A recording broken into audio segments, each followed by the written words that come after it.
Amid this pandemic, there have been a lot of questions about what really happens with our students and with exams that are slated to happen in 2021. And the Education Minister yesterday held a live session on Twitter, on Facebook. He went live and took questions from students. And the Education Minister, Ramesh Pokhriyal, did in fact give some clarity, though there are a lot more questions that need to be addressed from the students.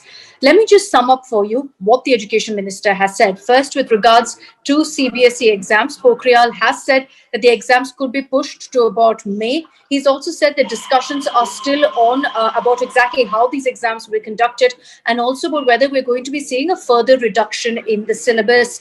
And as far as the JEE exams are concerned, there have been a lot of questions about that, about whether syllabus will be reduced. What the Education Minister has said is that this time, instead of two different batches, there could be four in this particular term in 2021. He's also said that there could be choices in the question paper to make it easier for applicants. And then there's the question of NEET. So in that, Pokhriyal has said that there's no question of cancelling NEET 2020. And over the last 24 hours, social media has been abuzz with so many questions and a lot of queries on really what exams will be held, what is the syllabus going to be, what are the dates, etc. We thought we'd try to clear some of those out for you. And that's why joining us on this particular video is Dr. Karan Gupta. He is an education counselor, vast experience in this field, also the founder of Karan Gupta Education Foundation. So Dr. Karan Gupta, thank you for joining us. Thank you, Akshita, for having me. It's a pleasure to be here. Great. Karan, we've been bombarded with a lot of questions from students, from applicants who are very unsure of their future right now. So I'm just going to get right to it. Start off with questions that have come in from CBSE students, people who are taking up their board exams in 2021. The first one that we saw also occurring a lot is a question about how they can prepare for the board exams. So the students have asked, how can we prepare for board exams when there's no clarity particularly on when or how even it will be held? Right. So, Akshita, I mean, from what we understand, what the government has done since the time of the pandemic, we know for a fact that the exams are going to happen. Even in the midst of the pandemic, they conducted the other exams. They never let go of the exams. In the end, we are still an exam-centric nation. We don't believe that we can pass students on merit or just like have interviews or vivas with the students. We want written exams, and that's not going to go. So one thing students should be clear about is that the exams are going to happen. They may have to wear masks. They may have to sit 6 feet apart, which is extremely uncomfortable for students, and it adds more anxiety and more stress to them. But the exams are going to happen.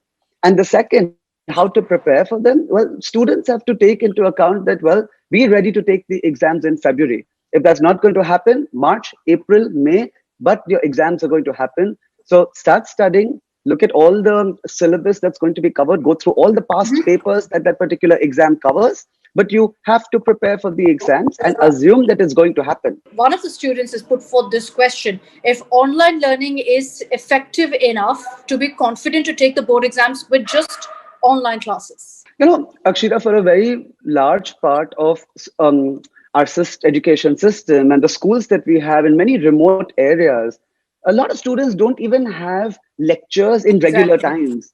They don't have teachers coming in. They're studying on their own. And some of these students become state toppers because they have the will and determination and power to go ahead.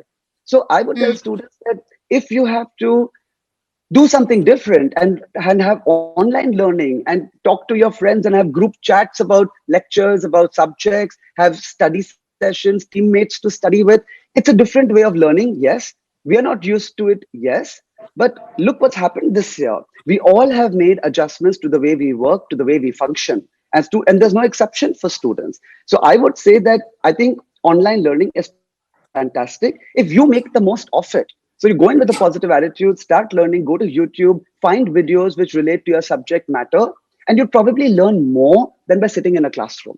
What happens, Karan, and this is a question one student has put forward, what happens if the situation doesn't improve?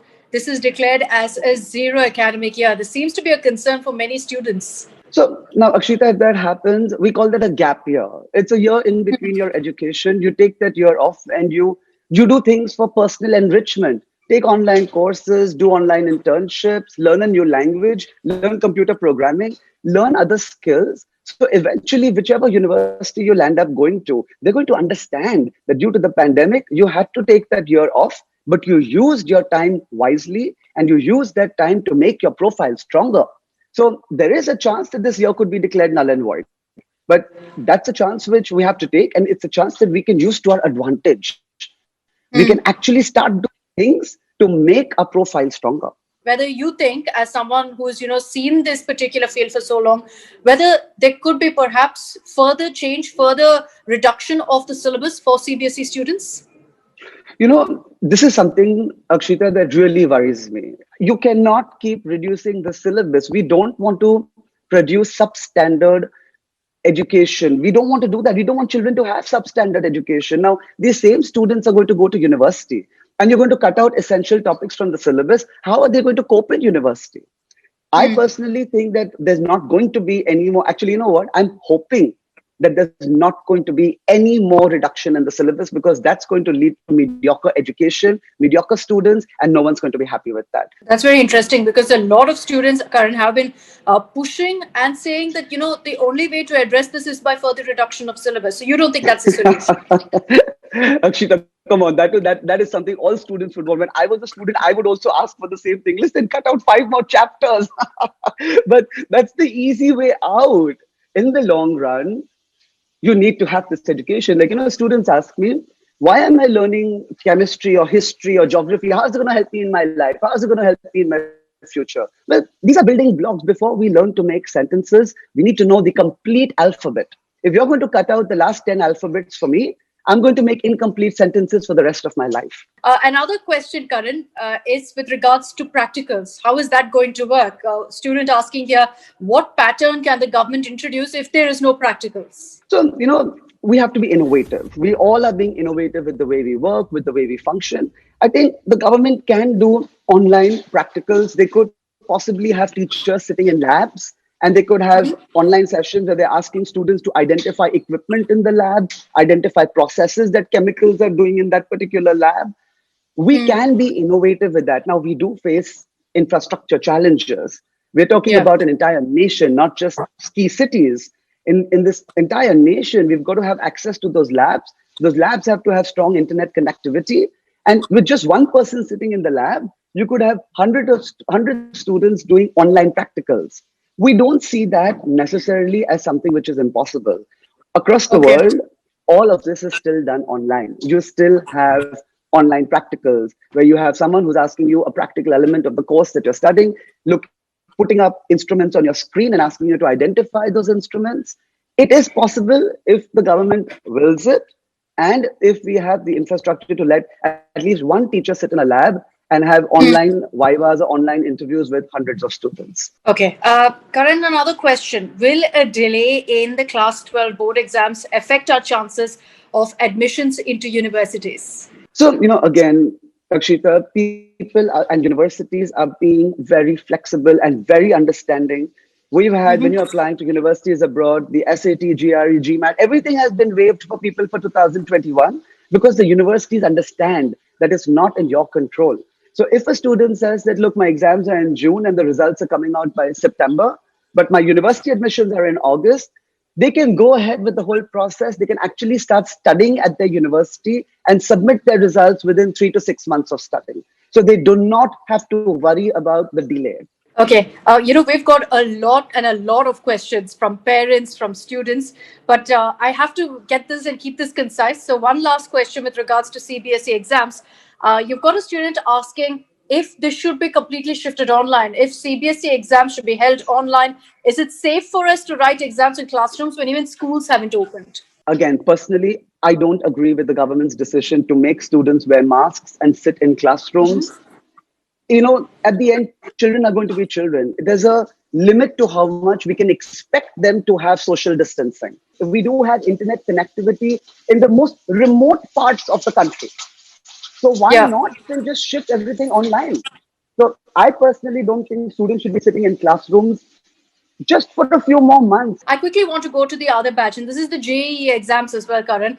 The education minister has said that the JEE will be conducted now in February, March, April, and May. But and here's a question that's been asked: with the syllabus not yet completed, how do we ensure we're fully prepared? So the point is that even if you've not been taught that topic, You take the initiative, read about that particular topic that you feel, you're not even being covered, you've not covered so far, and sit for the exam. Again, this is not ideal. It's not something which I would say this is the most wonderful thing to do. But the times we are in, we all have to make these adjustments to move forward. Okay, the education minister has also spoken about choices in the question paper to answer 75 out of the 90 questions. And this was announced by Pokhriyal yesterday, saying that it's being considered. One of the students here has asked, will that actually help us? Well, definitely. I mean, so some students like to do selective studying. They like to focus more on certain chapters and not so much on others. Some are stronger in certain areas and not strong in the other areas. Yeah. For such students, this is a fantastic option where they can actually choose the questions where they're more confident of answering correctly. So this is a positive move, and I think it's going to benefit a lot of students. One last question with regards to JEE. One student has asked which will help us more, ensuring that there's a choice in the question paper or a reduction in syllabus. I would say choice again. Jakshita, you already know my views about the Everyone reduction in wants syllabus. I do not. Everybody, let's do the shortcut. No. Yeah. Multiple choice papers, giving students option to choose to answer certain questions and let go of others without penalty, like giving them more interactive form of testing works beautifully. Now, for example, you have the GMAT exam. Now, the GMAT exam, it's an online exam. The computer decides the level of difficulty. If you get the first question correct, the computer gives you a harder question. You get that correct, you get a harder question. Till question number 10, and the rest of the paper is extremely difficult. But your score is 700 and above on 800. If your first question in the exam is wrong, the second is easier. If it's wrong, the third is easier, and the rest of the paper is fantastic, but your score below 500. So the computer is adapting the test depending on how you answer the questions. So this kind of testing is what we really need to get into. Okay. Finally, with regards to NEET, one applicant has asked, is it possible to hold NEET exam nationwide online, and should the government do it considering the pandemic? I think so. I think, well, in terms of possibility, our infrastructure is getting there. When I say infrastructure, I'm talking about internet penetration, and I'm talking about having computers in the remotest parts of the country. Because again, we're not talking about just metro cities. We don't have problems there. We're talking about the most remote part. If we have that, I think we can do this online. We could serve a majority of people taking the exam online. Maybe we have a few centers in places where it's not possible to do online. But even if you tell me, look, 75% of all candidates took the exam online, that's going to be a huge number. And it's going to reduce the chances of people getting infected or people, putting them in danger of the virus. That's going to reduce drastically. So I would say, let's look at a pattern where we can do a large chunk of the exam or large chunk of the people. Let's let them take the exam online. And a small chunk who can't take it online, let's give them a few centers. One last question, Karan, which is with regards again to NEET. The applicant has asked, is there any way to delay the NEET exam at the same time, ensure that it doesn't affect our admission? So the admission, they're hand in hand. We can delay the NEET to a certain point, but we need the NEET results to get admission. So I really don't think, what the student, I think, is asking for is provisional admission. Provisional admission would be based on everything else but the NEET. They get into the college, and once you submit the NEET score, the admission becomes final. And this usually works when we have paucity of time, which is the case right now. But again, looking at the sheer volume of candidates that we have, and the reason why the NEET exists is to filter those candidates out and to arrive at that selected batch who need to be offered admission. I don't think that process can change because of the volume of students that we have in India. So in short, no. I think you would have to take the NEET, get your results, and then get admission. Okay. Your heart goes out to these students. They're facing such unprecedented, such uncertain times. But I think the clarity that you have given us, Karan, is very, very helpful. And I'm sure many will benefit from this video as well. So I'd like to thank you for taking the time out and joining us. And to all of you who wrote to us with your questions, thank you very much. We hope that, this video will give you some answers. I'm sorry if, we missed out any of those questions, but we'll keep coming to you with these informative videos and exactly what you really need to do going forward and how to prepare for these exams. Thanks again, Karan, for joining us. Thank you, Akshita. It was a pleasure to be here.